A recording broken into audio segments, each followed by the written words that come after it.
This episode is brought to you by Progressive Insurance. Fiscally responsible, financial geniuses, monetary magicians. These are things people say about drivers who switch their car insurance to Progressive and save hundreds. Visit progressive.com to see if you could save. Progressive Casualty Insurance Company and Affiliates. Potential savings will vary, not available in all states or situations. I am so excited for this spa day. Candles lit, music on, hot tub warm and ready. And then my chronic hives come back. Again, in the middle of my spa day. What a wet blanket. Looks like another spell of itchy red skin. If you have chronic spontaneous urticaria, or CSU, there is a different treatment option. Hives during my next spa day? Not if I can help it. Learn more at treatmyhives.com.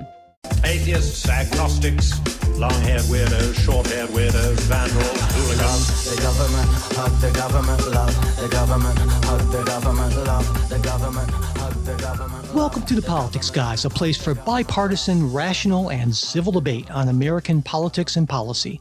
I'm Travis Taylor, a political scientist and public opinion researcher. On today's episode of The Politics Guys, we're going to be talking about an issue that has risen to prominence very quickly and with quite a force: artificial intelligence. Specifically, we'll talk about how AI is shaping political campaigns and what that means for campaign practitioners, scholars, and most importantly, for voters. I'm joined on this special episode of The Politics Guys by Dr. Michael Cohen, founder and CEO of Cohen Research Group, whose book, Modern Political Campaigns: How Professionalism, Speed, and Technology Have Revolutionized Elections, covers the use of AI in campaigns, and by Julie Sweet, the Director of Advocacy and Industry Relations for the American Association of Political Consultants. She's also the author of the AAPC's recently released AI Compliance Guide. Julie, Mike, welcome to the Politics Guys podcast. Thanks. Good to Thanks be for here. having us. It's great to have you both. We're going to be talking a lot about AI today. This is a episode dedicated to the use of AI in campaigns, artificial intelligence. So I want to make sure that the three of us, as well as the listeners, all start on the same page. Julie, what the heck is AI? I am not a technical expert, so don't be looking to me for a technical definition. I think for the world right now is excited about this question of generative AI, which most folks are accessing through tools like ChatGPT or Gemini, where you can plug in a prompt and maybe you will get an answer to a question like, what should I have for dinner tonight? Here's what's in my refrigerator, to information about the issues that might be happening in an election, to I want to create an image or a video that depicts my cat sabotaging my dog. And any one of those things can come out of these tools now. Okay. Mike, what do you think? What's your view on what is AI? So the way I look at this is I look at it in two stages. There's proto-AI, and then there's sort of like generative AI. And proto-AI is basically using whatever machine process you can get from taking some chunk of data and giving you some direction on where you want to go with it. Now, the big difference between that, which is essentially analysis and like heavy math, and all the stuff that we used to be doing for many years at polling firms and things like that, is between that, it would give you sort of direction on what you should do, but not exactly what you should do. It wouldn't generate any new things for you, but it would give you a sense of, okay, given all of this data you have, this is probably your best group that you want to communicate with. But it doesn't take the next step and tell you what to generate. That's where we are right now. And that's why it's so super interesting, because instead of just saying, okay, who should I talk to? It's also, what should I say? And how should I say it?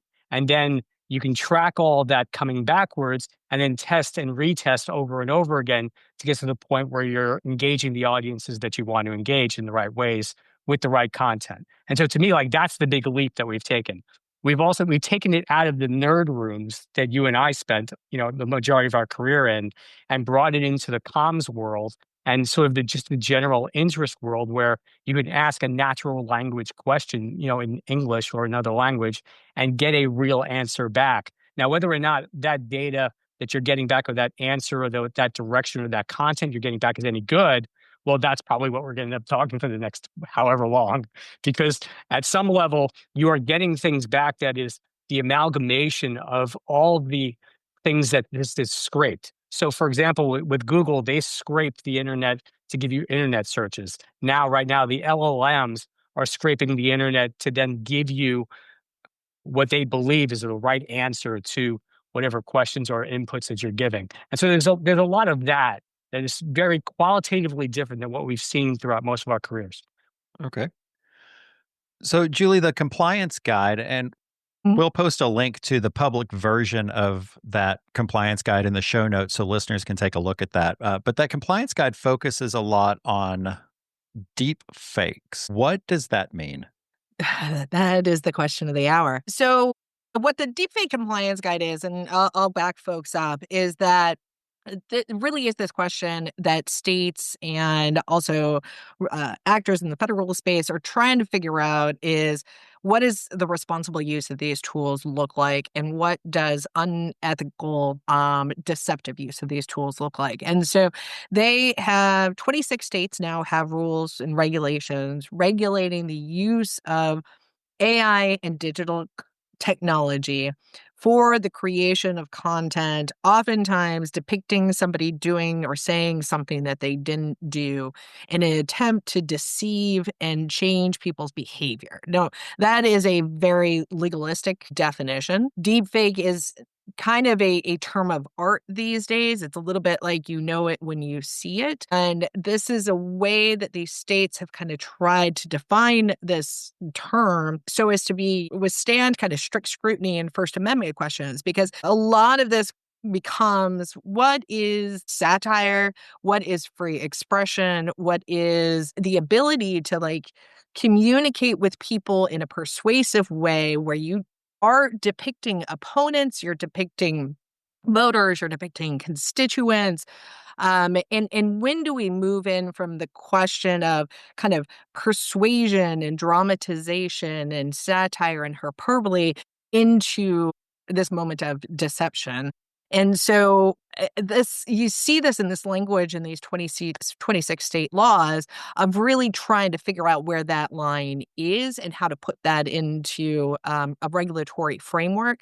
Now, a lot of them just kind of defer to this question of, well, if you put a disclaimer on it, then and you tell people that it's AI generated or it's manipulated, or there's a lot of different ways that they approach this disclaimer question, that you can't possibly be deceiving people if you let them know that something has been AI generated.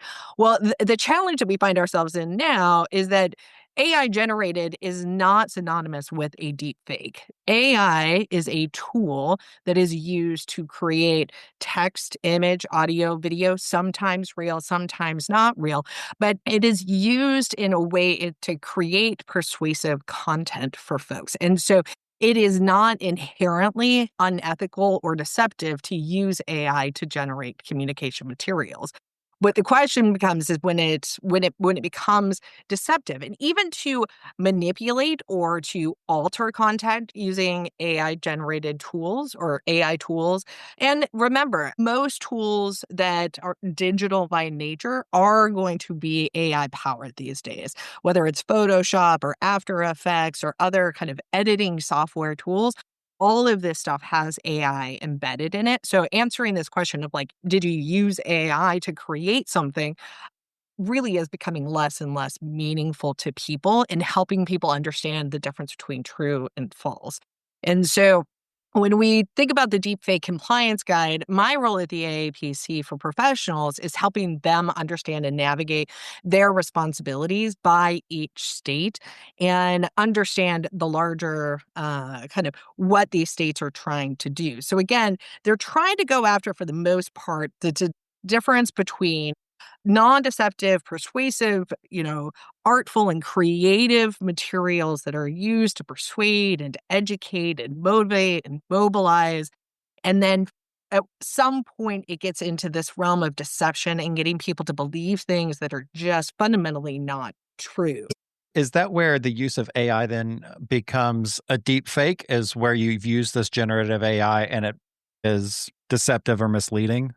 Yeah, in the AAPC, we've been very clear from early on that the use of AI is something that we should celebrate. It's innovative, and we actually, for our upcoming awards, will be awarding the best use of AI in a bunch of different categories because we want to celebrate the ethical, innovative use of these tools. But we also ask our folks that they have to attest that they're abiding by our code of ethics, and our code of ethics says don't try to deceive people. It's pretty political communication is not means you're not trying to deceive people. And so for us, it is use the tools, explore the tools, but understand and appreciate that these tools have really significant power behind them. And if you take your role and your responsibility as political communicators who are out there educating voters and, exercising free speech and our role in democracy of engaging voters in the democratic process, that's a huge responsibility.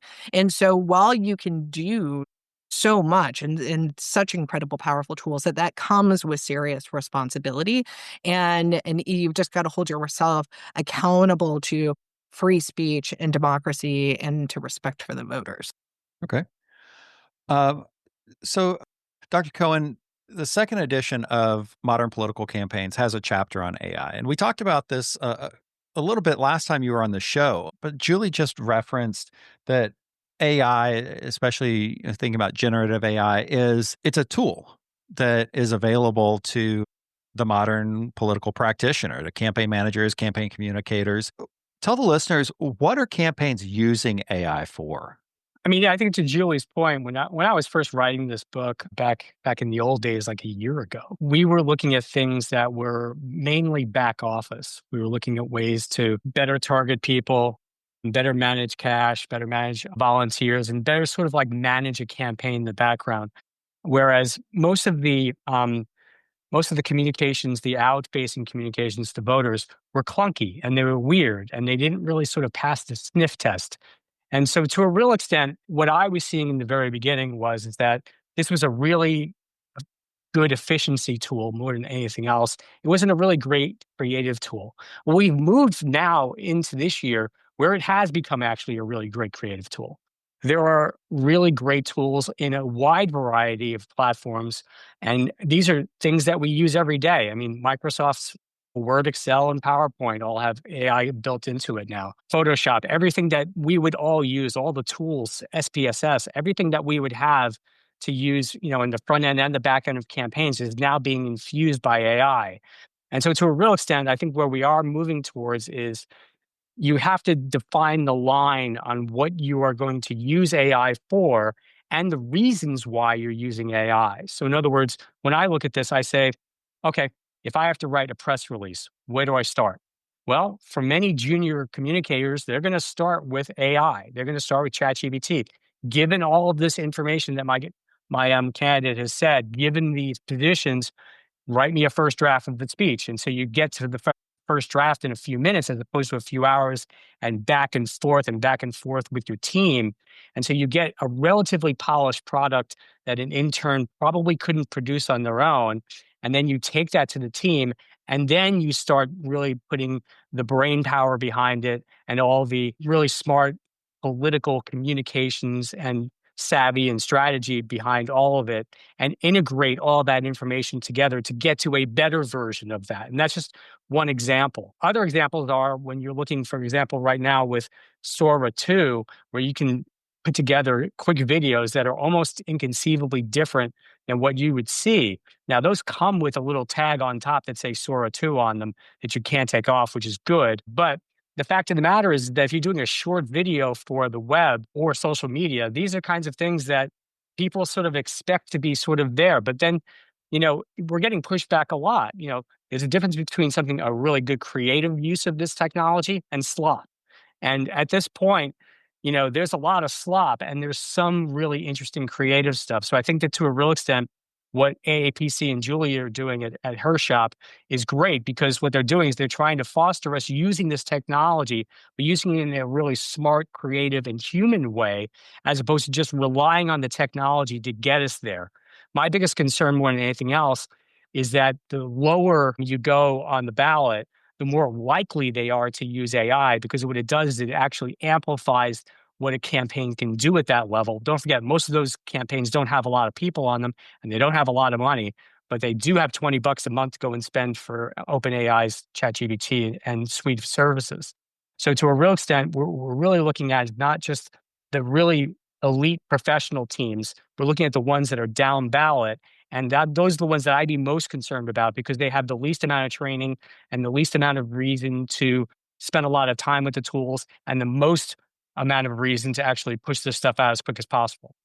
At Blinds.com, it's not just about window treatments. It's about you, your style, your space, your way. Whether you DIY or want the pros to handle it all, you'll have the confidence of knowing it's done right. From free expert design help to our 100% satisfaction guarantee, everything we do is made to fit your life and your windows. Because at Blinds.com, the only thing we treat better than windows is you. Black Friday deals are going on all month long. Save up to 45% off site-wide plus an additional 10% off every order right now at Blinds.com. Rules and restrictions apply.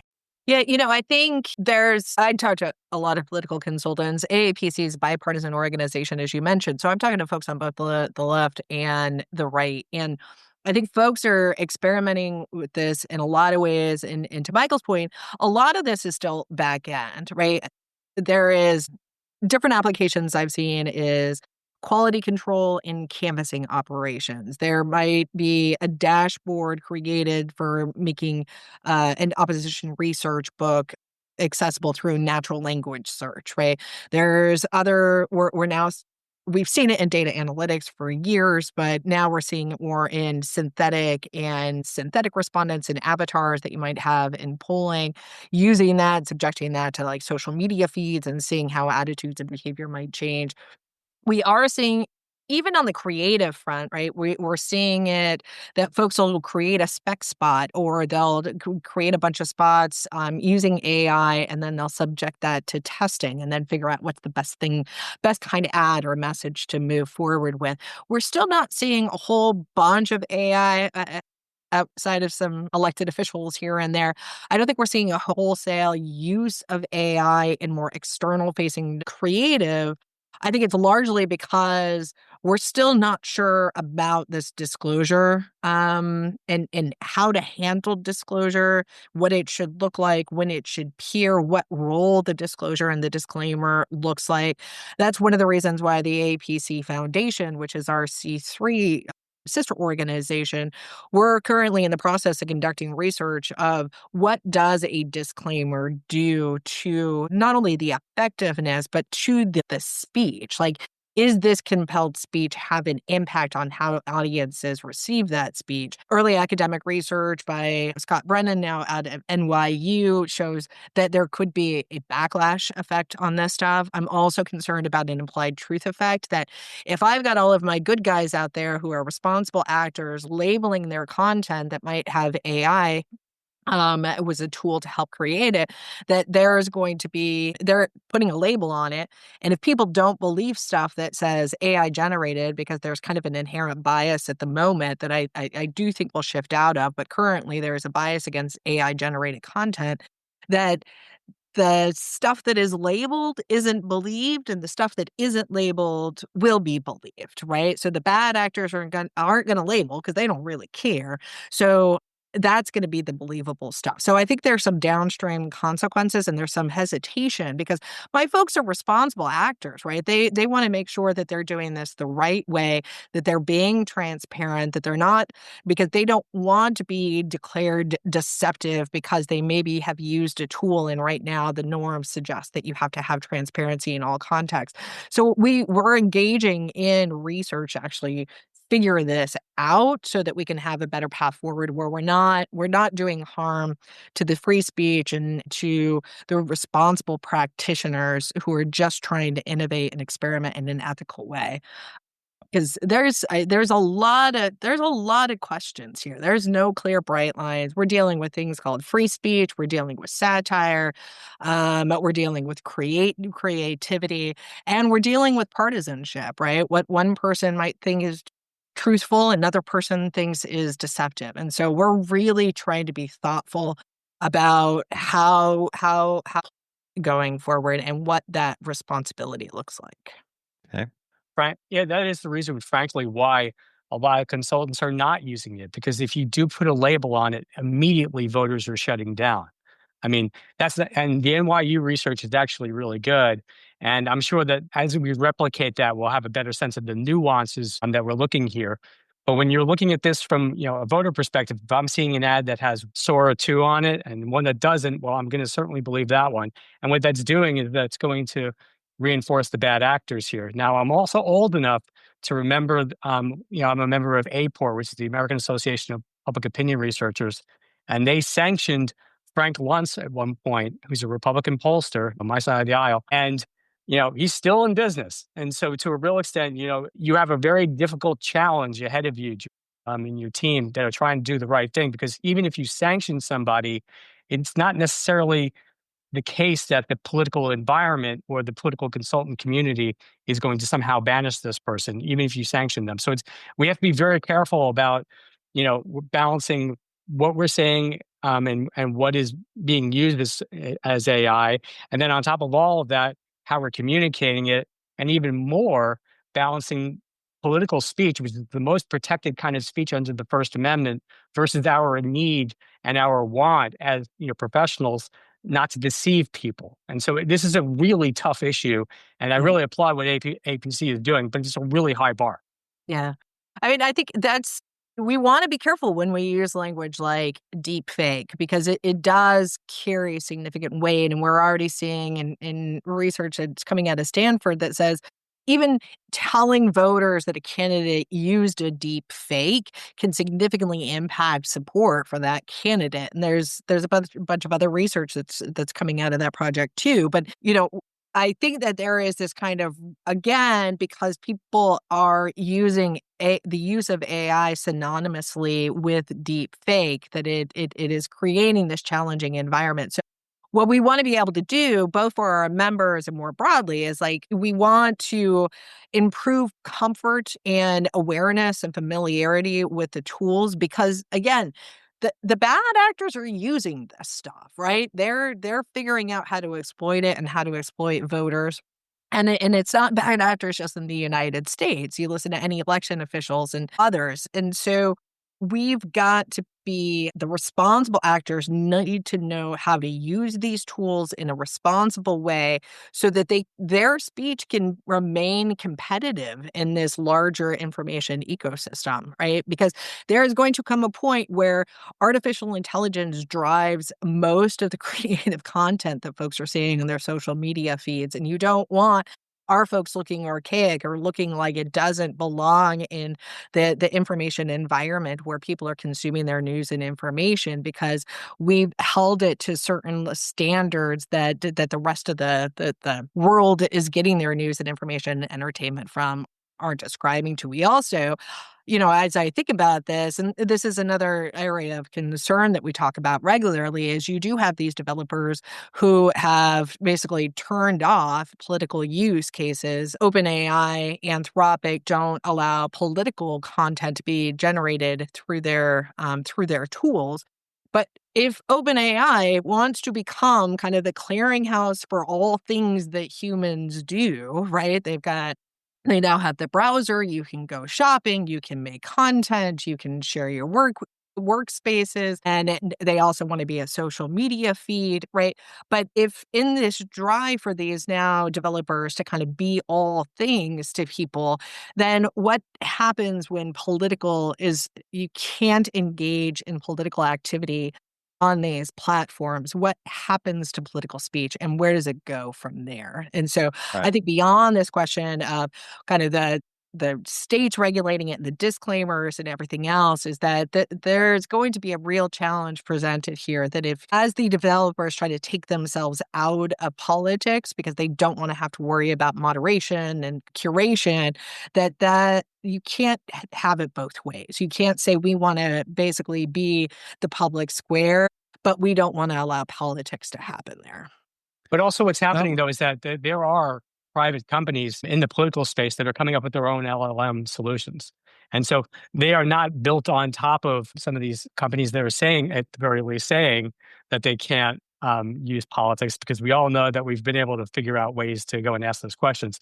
But what that does is it actually creates a need within the consulting community to build their own. And so, to a real extent, I think you're going to see a lot of that expand over the next 3 years before the next edition of my book comes out. And I think that that's really where we're going to go, where we're going to have basically homegrown kind of LLMs. But each party, like they have their own data systems, like they have their own fundraisers. They're also going to have their own AI systems. Yeah, from bias. Well, or biased in the direction that they'd like it to be biased in. Exactly. Right. Exactly. Sure. Well, Mike, we're talking over Travis now. We should let him talk. Sorry. It's okay. Yeah, the conversation's fantastic, and the listeners would much rather hear from you two than from me. But Mike, you kind of started going down this path that I'm curious about, because we're seeing AI play a major role in reshaping the white-collar workforce across a host of industries. The Wall Street Journal reported earlier this week that Amazon is cutting 14,000 corporate jobs. UPS has already cut that many. Target is cutting almost 2,000 white-collar jobs. And this all comes on the heels of cuts at Rivian, Molson Coors, Booz Allen Hamilton, and GM. What risk, if any, do you see of campaign professionals facing kind of a similar fate? Yeah, I mean, when I look at this, I say, okay, I can run better campaigns at lower levels with fewer people.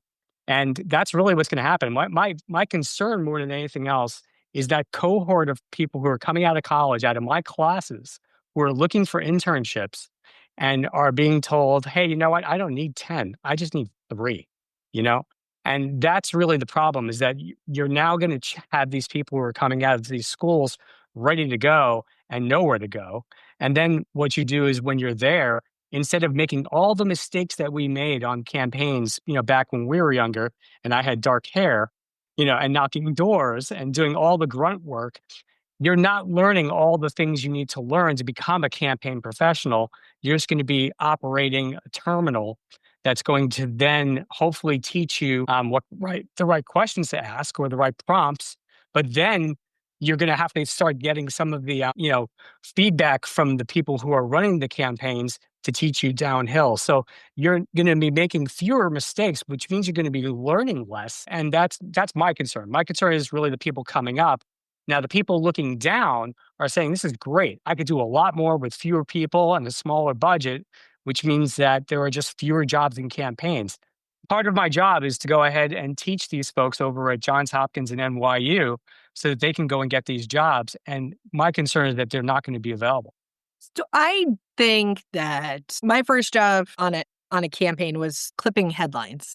Literally, I would take the morning newspaper, cut the story out, tape it to a piece of paper, and then fax it off to a different office. That job does not exist anymore, right? And so technology advancements are always creating shifts in how a workforce is used. I'll also say that I have been on campaigns of 3 people, and the small campaigns, the city council races, the state legislative races, state senate races, even your judicial races, they are never going to have enough people, right? And that may require more and more volunteer service and people coming up through the ranks for the volunteers. But I think that there is always going to be a place for people to kind of cut their teeth in the industry. I came up incredibly hard way through campaigns and politics, and I think that there was always another person out there who can knock on the door, who can make the phone call, who can kind of cut their teeth that way. And you show up and you work hard every single day.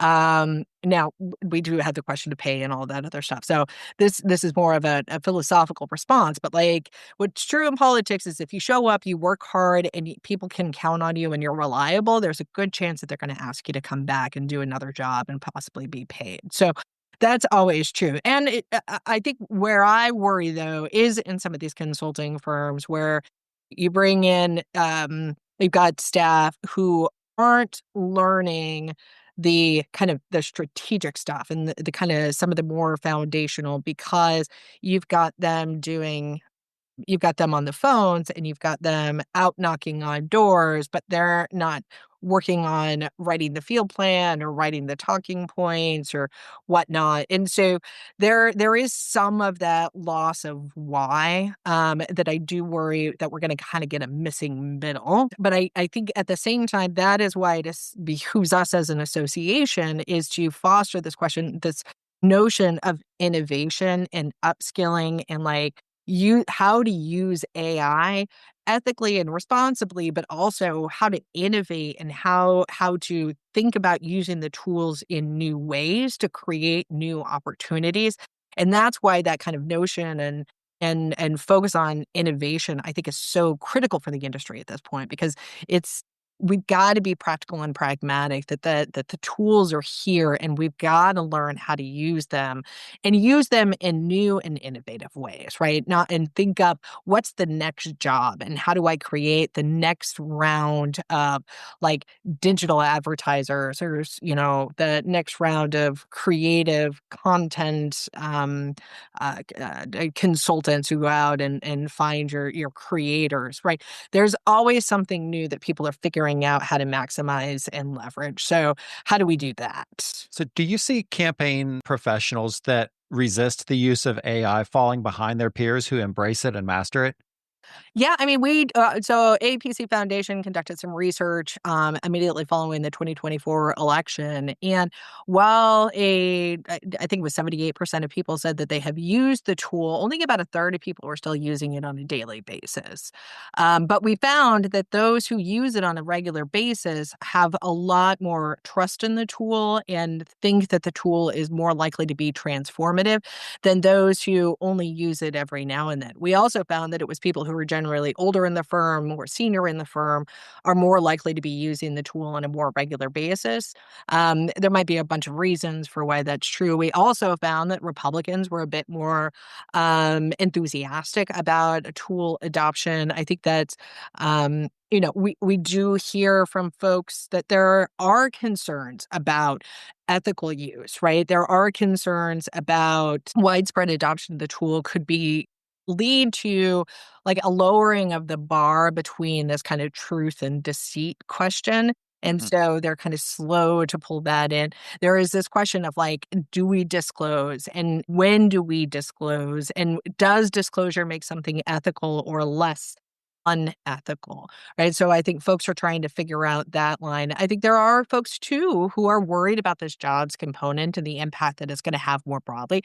And now we've just got that larger kind of global question of electricity cost and, data center impact, water impact, climate impact. So there are these broader social concerns and responsibility and data privacy that they would like to see the LLMs practice more responsibly. And so I think your politics kind of comes into your adoption level at that point too. But we really do have folks from across the spectrum. And so we're trying to kind of foster the communication across both sides of the aisle, which, by the way, both sides of the aisle are represented in any one of those buckets. And it's really kind of a nonpartisan challenge here to figure out what the path forward is. Okay. Mike, you talked earlier about this speech example, being able to kind of crank out the first rough draft of a speech in just a few minutes rather than a few hours. But earlier in the show, you said something about one of the big questions that is important for campaigns is one of the use cases for campaigns is about what I say and how I say it. So how do campaigns use AI without losing the human element of a campaign and of politics, especially when it comes to the candidate's voice? Well, at some level, it's garbage in, garbage out. And then when the garbage comes out, you need to humanize it. So I think when you are looking at, for example, the example that I had before with the speech, you're trying to give it as much content as it can, so it can somehow, have some information on how this person speaks about an issue. The more speeches you can give it, the more commercials, the more words that this person has said in one form or another, is helpful. But again, I mean, when I look at this, these are drafting tools. I think we need to be very, very careful about, using AI as the final answer to anything. And I think that just sort of as a rule, and this is what I teach my students, this is what I tell, junior people on campaigns is, sure, you want to get yourself a draft. If you're looking at a white page and you've got nothing, yeah, use it as a drafting tool. But then take a step back, think about who your client is, think about the campaign, think about the broader political environment, think about the situation you're in today. all of these things need to go into that bucket of intelligence, that soft, mushy stuff between your ears that really helps take the AI draft into something that is actually really interesting. Because again, nothing that I've seen so far that has come out of AI has said to me, wow, that's an amazing speech. Or I can't believe this person has never said anything like that before. Or this is a possible viral moment or something like that. And so when I look at this, it really comes down to what are the people doing with this draft and taking it to the next level. And to me, that's where we need to be really training our people and those junior people on, who are knocking doors and texting people and all that kind of stuff. So it really places the same kind of level of need to upskill on a campaign as we already have had throughout campaigns from when we started, right? But to me, you can't just say, okay, we have no time, press send. If you do that, if you don't disclose it, that's one issue, but it's also probably not great anyway. So to a real extent, we need to figure out how to mesh those two things together. So Well, and I it think sounds like it sounds like too, Mike, and you're the only one on the show today who's still a professor. It sounds like that's really good advice for a lot of our listeners are political science professors who are still in the classroom. It sounds like that's really good advice for the classroom as well. Oh, definitely. I mean, when I'm looking at this, I tell my students from the very beginning, if you're going to use AI, use it as a research tool. But if I see M dashes and emoji and basic slop, I'm going to hand it back to you and you're going to get an F. I mean, when I look at this kind of stuff, I say, look, I can't believe you're hating on the M dashes. I'm an M dash fanatic, Mike. Well, but at least I know it's you, right? And that's the thing. Like, not everyone is an M dash fanatic, buddy. And I think what it comes down to is that, the LLMs really dig their M dashes and they love their bolds. And look, when you read certain newsletters, and I won't name names, but there are certain newsletters that I get, I know it's AI. I just know. And so I immediately trash it, And so to me, when I'm getting certain content, it's AI. If I'm getting it on LinkedIn, if someone's trying to pitch me, like, you just know a lot of this stuff. I mean, a lot of the research that has been done on what's going on the web right now, it's crossed over between what's been human generated and what's been AI generated. And so basically the AIs are taking whatever's on the web and then reconfiguring it based upon your prompts and throwing it back up there. So from my perspective, when I'm looking at this, I'm saying, hey, if you are using this as a first draft or a research tool, great. If you're using this as your final answer or your final presentation, I'm going to figure it out, because you know what? You don't talk like that in class. Just like your candidates don't talk like that, we're going to know it, right? And so you have to get past this level of, we want to be more efficient with our time and money to get to what voters are telling us in every way, shape, or form they can so far, is that they want authentic candidates. They want real things. And so if you can't make it real, they're going to figure that out pretty quickly. And before you know it, you're going to lose. See, I kind of approach this. So as somebody who hires folks coming out of political science departments, having employed them in a bunch of different organizations, campaigns, committees, now to So have I. association, like, I want people to know how to use these tools. I want them coming out of school knowing how to prompt in a way that augments the information, where they still maintain curiosity about the subject, where they can do a reading of whatever the output is and say, it's wrong for this reason, it's right for this reason, I need to fix this thing and delete this thing, right? And to have enough awareness of the subject matter that they're working in, so that they can assess the quality of the AI output and then fix it and work with it and think of it as a way to augment their knowledge and their ability, not as a way to replace it. But I really I need young people coming into these organizations to be able to do that, because it does allow for speed, but I also need them to continue to be curious and informed about the subject matter. And I think in a lot of ways for me is my strength is not in writing. My strength is in a bunch of other things. And so if I can have a tool that can help me quickly jot down some ideas, and then I can say whether it's right or it's wrong or you're not quite getting at what I'm trying to get at, rather than me sitting here and trying to synthesize and think through all of my words, which I tend to overthink if you know me at all. And so it's a way for me to just express myself in a way that is faster and more efficient.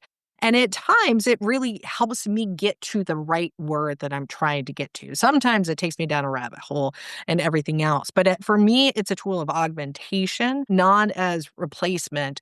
And I'm not so concerned about the M dashes, right? Like, yes, maybe AI wrote the thing, but it depends on how much time and effort went into helping direct and prompt towards that output, right? If it's a crummy prompt that just says, write me a paper on the First Amendment, and then they hand that in, sure, that's crummy. But if they spend a lot of time working through their ideas and then says, okay, summarize and let's put this together, and then that's the output, that's a very different relationship with the tool.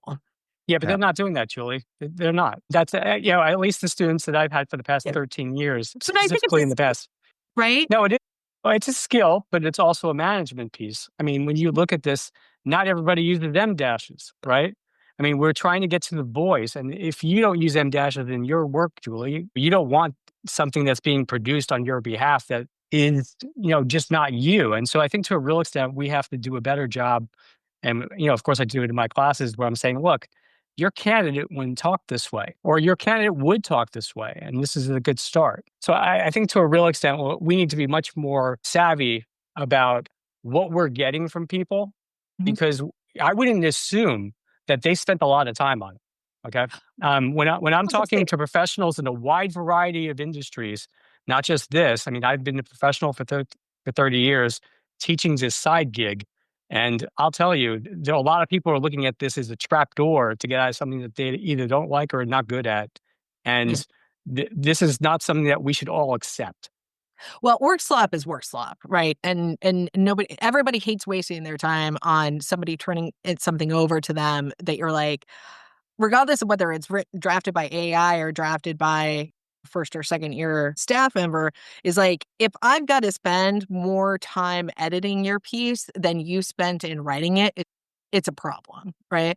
So I think that that's always true, is that humans can create bad content no matter how many drafts that they do. But I'll also say this, that if you're a consultant and you are handing in first draft stuff to your client and saying, this is the output, now pay me money and let me get a commission off of it, right? That's not a responsible action, right? They're paying you for your expertise. They're paying you for your strategic skill and all the years that you've put into it, as well as the output. And so as some of my members have said, like, if you're giving them a first draft out of AI, then you're not being a responsible and ethical actor. Right. We, as political scientists, love to study campaign effects, and whether campaigns affect voter behavior and election results is kind of a heated debate in the literature. And we talked a little bit about the NYU research. Mike, what's the kind of state of academic research on AI and campaigns look like right now? The state of academic research on AI is exactly what Julia said so far. Like, we're trying to figure out what matters, what doesn't matter, and how we should communicate whether or not something is drafted by AI. So, like, that is right now, the best answer to this is that it boomerangs if you label it, which is really a tough spot for us to be in. But as we were talking about this, for the past half hour, 45 minutes, it's the line on what is being generated by AI and what's not is moving. So to a real extent, I think that's that piece. What I would also say is this, is that I grew up at a time through political science, I got my PhD in it, when we were told that there was a minimal effects model of politics, and that campaigns really didn't really have much of an effect on what happens. Well, I could show you 100 different campaigns that would show you that in a relatively tight election, the campaign matters. And, the campaign mattered last year. The campaigns will probably matter this year. It'll matter next year. And sure, if you're in a gerrymandered district, you're never going to win if you're the underdog. But in a lot of campaigns where there is an actual campaign, campaigns really do matter. And so I think to a real extent, a lot of that sort of theoretical research has been supplanted by a lot of experimental research, which has shown that there's a lot of campaign effects in how you contact people, in knocking on doors. One of the interesting things that I'm finding in the research that I've been reading a lot lately is that offline communication and communication in between people is much more powerful than the mass media stuff that we were doing, or even the social media stuff that we were trying to adopt. And so what that says to me, and what makes me feel really good about campaigns at this point, is that people still matter. Okay. It is much more powerful when you're knocking on a door than if you're just getting a text from some random person on a campaign. It's much more powerful that if a friend of yours is asking you to give than if you're getting it from a campaign. A lot of this sort of how could we make this much more efficient stuff is coming back through AI saying, okay, these are certain networks of people. You need to talk to this person, and then that person could be much more effective within that micro community. And so to me, when I'm looking at this, I'm looking at it from the prism of, okay, how do we understand through AI and other technologies, who are these people and who are these people influenced by? And not just influencers with a capital I, but influenced in their own communities and their own friends and family. And so from my extent, I think that that's really the most powerful thing. All right. Julie, what's the future of academic research look like? I see a lot of doctoral dissertations coming out on this topic in the next few years. I mean, I've sat through and been looking at a lot of research. What I find interesting is that I think a lot of it's nice to see that we've kind of moved out of just this question of misinformation to disinformation, which there was a lot of research coming out a few years ago. And now we are looking at specifically the effects of AI, and we're seeing less conflation between the two. So looking at this disclaimer effect, I think really is huge. And then how do we get into this question of transparency?